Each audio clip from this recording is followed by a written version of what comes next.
and he had to restore that love into my heart and show me that, yeah, he is there for me.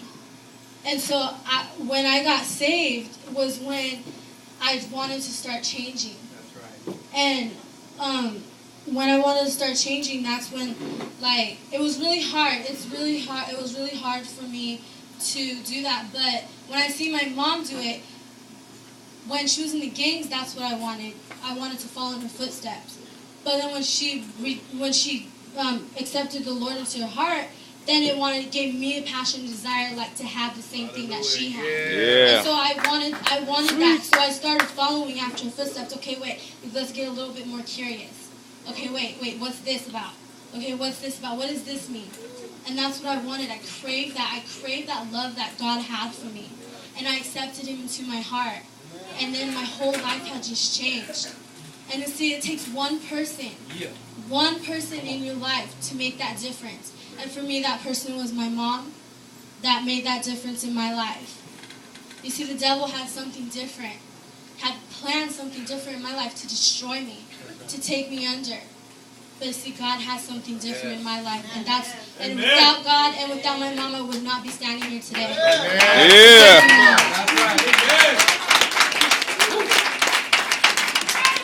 And today, I'm standing here with the love and compassion that God has given me. And yeah, like I said, I had that passion and the desire to be in the gangs, but now I have that passion and desire to reach out to the gangs and to touch their lives. Because that's not who they are. That's not who I was. And God's going to show each and every single one of us who we truly and really are. Yeah, so just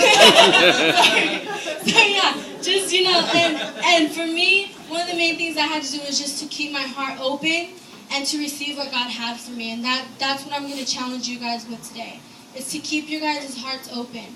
Keep your guys' ears open, your guys' eyes open to what God has for you guys to receive today. Because he has something great for each and every single one of you guys. That's right. Yeah. Thank you. Amen. Yeah.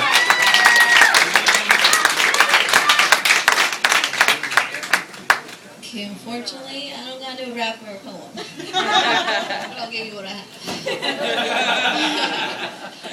Like Bianca said, my name's Marissa. I'm her sister. Her older sister, I know that doesn't look like it. But I am. I'm just going to tell you guys a little bit about when I was younger and a little bit about me. Okay? So when I was 6 years old, my mom, because like my sister explained, my mom was in that lifestyle of like the gangs and like the you guys can't really see me over Stand in front. Too tall. Stand in front. I'll stand right here. It's good. I want to stand next to my sissy.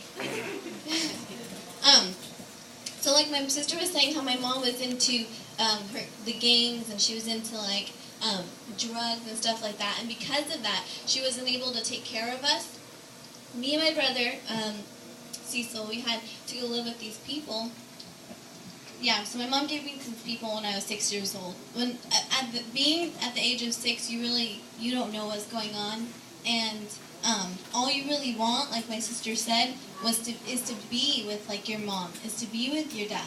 And for me, my sister, we didn't know our dad. The only person we knew was our mom, and us getting taken away from our mom, that like immediately, we didn't know what it was, but it was rejection we felt inside our hearts. It was that anger that we felt inside our hearts, like right there and then, because we were getting away from her. So right there and then is when I started to build walls, and I started to build these anger, and right there I decided, you know what? Nobody is going to get past my heart anymore. I'm going to set up these walls. Nobody's going to hurt my feelings. Nobody's going to do anything to hurt me anymore. Because if I can't be with my mom, and because I have to feel this hurt and this pain, then everybody else around me is going to feel what I feel. So when I was in first grade, people always used to call me names and make fun of me. And they would tell me things like, my mom didn't love me, that's why. And when people would ask me, what's your mom and dad's name, I would say, I don't have a mom and dad, because I didn't live with my mom and dad. So I would just say, I don't have one. And so then they would make fun of me even more, because I would tell them that. So because of them making fun of me in first grade, in second grade is when I had it again. I was like, whoever's gonna make fun of me, they're gonna get dealt with, and I don't care. Like I'll go for it. I don't even care. So that's when I started to get into these fights with like these girls or boys. It didn't matter to me. Is if you called me a name or if you started talking behind my back, then I was gonna get you. I don't even care. There were some nights when I would go to bed and I would just cry myself to sleep because I felt so alone and I felt so empty inside, and I felt like, where is there anybody out there that loves me, and even when people would try to pour their love into me, it wouldn't work because of the walls that I started to build when I was young, So all I desired was like, where's my mom? Where's my dad? Why can't I have them here with me? Why can't I feel that love, And inside my heart, I didn't understand how come I couldn't have a normal family? How come I couldn't have this mom and dad and these brothers and sisters from like the same people? I didn't understand. So when I got into like 5th grade or 4th grade is when I started to drink and to smoke weed. And I know you guys are like, oh well, you guys are too young to do that, But it doesn't matter how young you guys are. That's why, like, now, like, I serve in children's ministry, and when I see these little kids out there, I have a heart for them, because I know that it doesn't matter how young they are. Maybe they don't have their mom and dad. Maybe they don't, have any one of their parents inside their lives. Maybe at night, they cry themselves to sleep because they feel so alone, because they feel empty.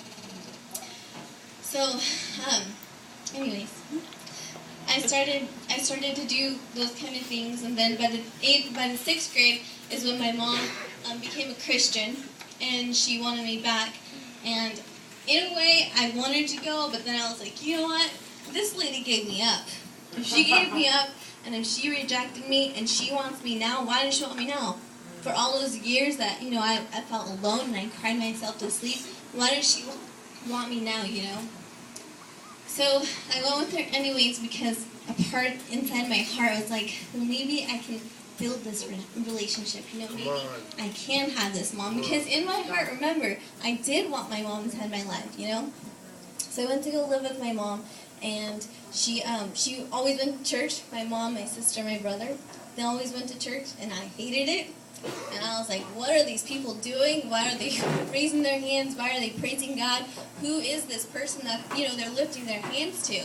Like, it's like not even worth it. Why even do it, My mom would still, like, she'd raise her hand, she'd pray for me. And I remember sometimes that I would pretend that I was like, I would pretend I'd raise my hand. I'd pretend that I had that relationship with God because I wanted to feel that acceptance from my mom, So I would raise my hand and pretend I was a Christian. But inside my heart, it was so empty. It was so lonely because I couldn't feel that love that my mom was trying to give me. And at times, I'd be so mean to my sister. I would call her names. I would hit her. I would do all those kind of things. And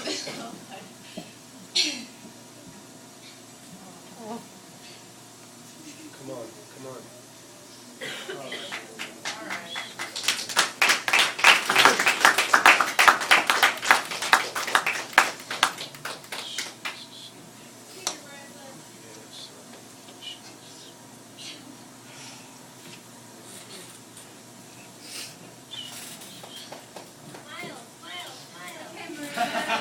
I